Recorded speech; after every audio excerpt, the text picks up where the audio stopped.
Here are two things you should know about retaliation claims. My name is Lauren Goldberg. I'm an employment attorney in New York City.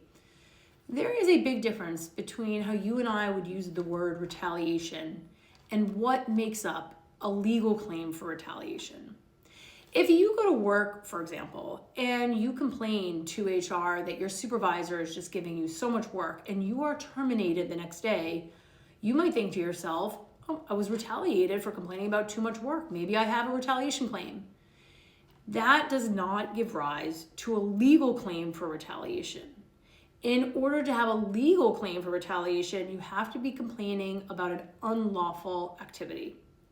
So for example, if you go to HR and you complain that you are the victim of discrimination, that you are experiencing discrimination at work, and you are terminated, let's say, a week later, it could be that those facts may give rise to a legal claim for retaliation. Obviously, it would depend on the specific facts.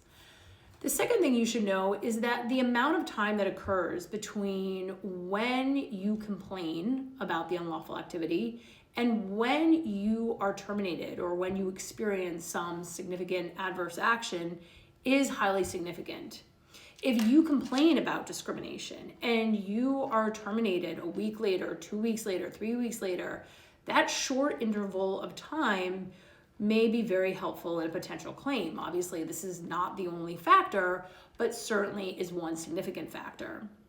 However, on the flip side, if you complain, let's say, of discrimination in January of 2026, and you are terminated 12 months later in December of 2026, it's going to be hard to establish that as retaliation since the time is so long.